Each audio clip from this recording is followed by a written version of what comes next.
श्रीमद् भागवतम की रचना कर लेने के पश्चात श्री व्यासदेव ने अपने पुत्र मुनि श्री शुकदेव गोस्वामी को इसका सार भाग हृदयांगम कराया। तत्पश्चात श्री शुकदेव गोस्वामी ने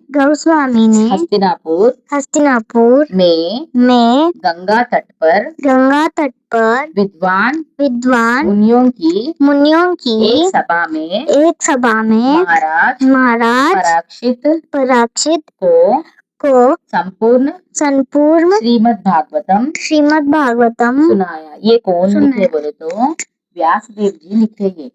वो अपने पुत्र मुनि श्री शुकदेव गोस्वामी को इसके बारे में हृदयांगम बोल के स्तोत्र रहते, जैसे ना स्तोत्र है इसमें, वो सिखाए। और तत्पश्चात श्री सुखदेव गोस्वामी ने हस्तिनापुर बोल तो जब हस्तिनापुर नाम था, अब क्या है उसका नाम दिल्ली गए नहीं, वो दिल्ली नाम है। अब गंगा तट पर उनको गंगा तट के पास बैठ के बड़े महाराजाओं को बुला के श्रीमद् भागवतम पूरा सुनाया। महाराज पराक्षित संपूर्ण संसार के चक्रवर्ती सम्राट और एक राजर्षि थे।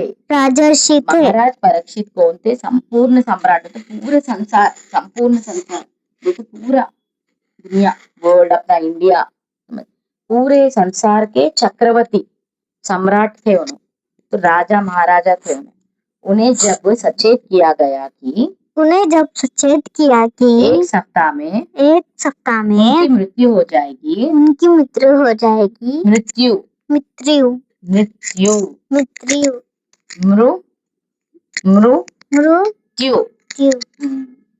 तो उन्होंने अपना संपूर्ण साम्राज्य त्याग दिया और आमरण उपवास करने तथा आध्यात्मिक ज्ञान की प्राप्ति करने हेतु गंगा नदी के तट पर चले गए। श्रीमद् भागवतम का शुभारंभ सम्राट परीक्षित द्वारा श्री सुखदेव गोस्वामी से पूछे इस गंभीर प्रश्न से प्रारंभ होता है। जब वो महाराज जी को पता चला कि उनकी मृत्यु, तो उन्हें मरने वाले हैं, अभी कितने डेज में मरने वाले हैं, एक सप्ताह, ये 1 वीक में मर जाते बोल, तो उन्हें पूरा साम्राज्य छोड़ देते, उनका राज्य पूरे महाराजा रहते ना, उन्हें छोड़ देके क्या करते उन्होंने गंगा नदी के तट पर आके श्रीमद् भागवत ये पढ़ने के लिए स्टार्ट करने के लिए सुखदेव गोस्वामी से पूछे इस गंभीर प्रश्न आता थे। आप महान संतों तथा भक्तों के गुरु है, अतः मैं आपसे समस्त मनुष्यों के लिए और विशेष रूप से मनुष्य के लिए पूर्णार्थ का मार्ग दिखलाने की याचना करता हूँ। कृपया मुझे बताएं कि मनुष्य के लिए श्रवण, कीर्तन, स्मरण और आराधना का विषय क्या होना चाहिए और इसे क्या नहीं करना चाहिए। कृपया मुझे यहाँ सब समझाइए।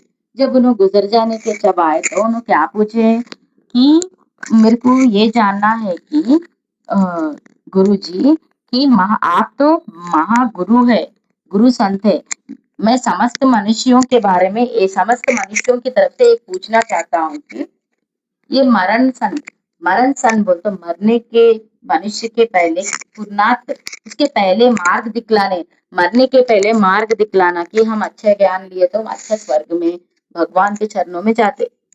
तो वो ज्ञान कैसे मिलता, क्या करे, तो कोसा श्रवण क्या पढ़ना, हम क्या कीर्तन करना, तो हम क्या जपना, कोसा भगवान का नाम लेना, क्या क्या पूजे करना, ऐसा उन्होंने पूछ रहे कि स्मरण आराधना क्या करना।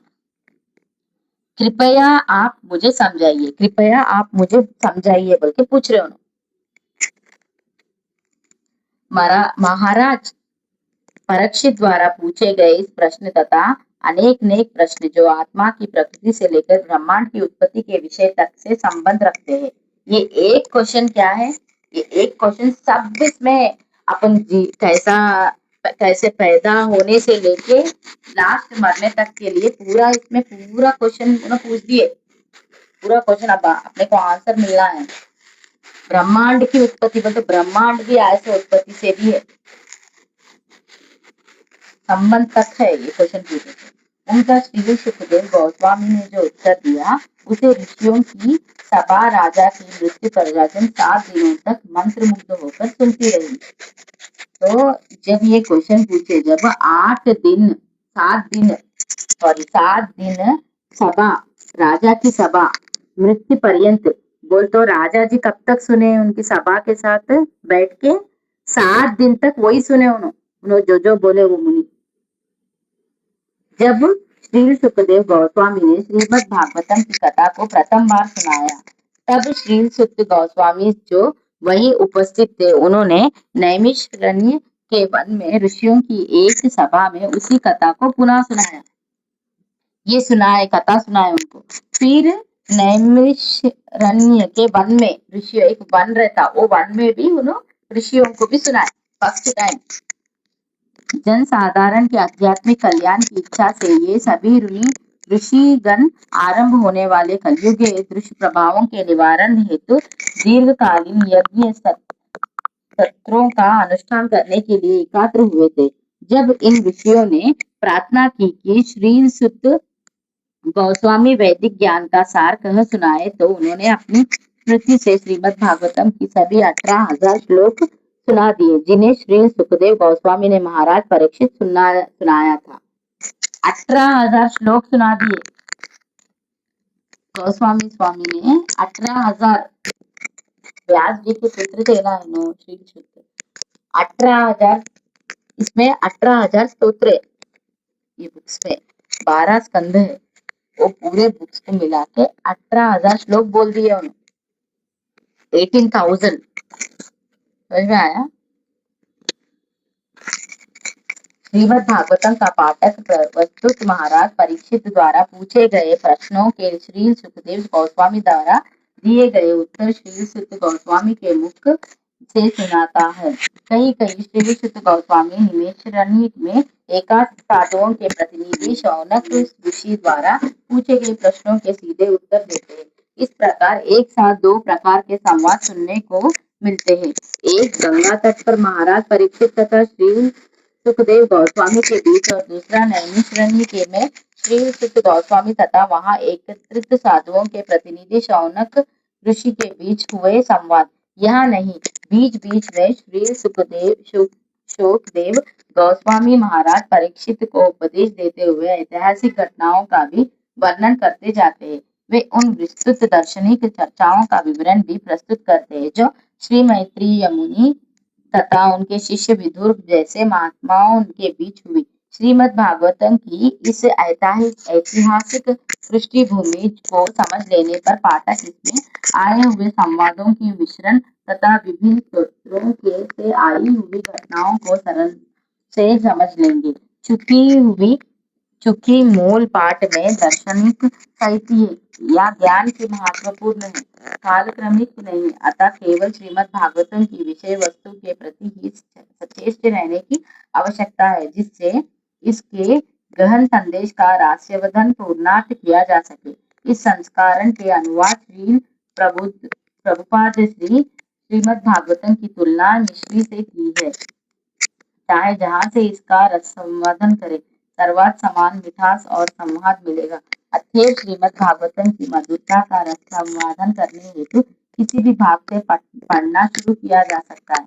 इस प्रारंभिक रस संवर्धन के पश्चात गंभीर पाठक को यह परामर्श दिया जाता है कि वह पुनः प्रथम स्कंद पर लौटे और तब श्रीमद् भागवतम की विभिन्न स्कंदों को उचित क्रमानुसार एक के उपरांत दूसरे स्कंद को पढ़े। श्रीमद् भागवतम का पहला संस्करण इस महत्वपूर्ण ग्रंथ का विस्तृत भाष्य सहित प्रथम पूर्ण अंग्रेजी अनुवाद तथा और इसे अंग्रेजी भाषी जनता को व्यापक तौर पर उपलब्ध प्रथम संस्करण माना जाता है। पहले स्कंद से 10वें स्कंद के प्रथम भाग तक के प्रथम 12 खंड भारतीय धर्म तथा दर्शन के विश्व के सर्वाधिक प्रसिद्ध उपदेशक तथा अंतर्राष्ट्रीय कृष्ण भावनामृत संघ के संस्थापकचर्य कृष्ण कृपामूर्ति श्री श्रीमद A.C. भक्ति वेदांत स्वामी प्रभुपाद की विद्वान तत्व एवं भक्तिमय प्रयास का परिणाम है।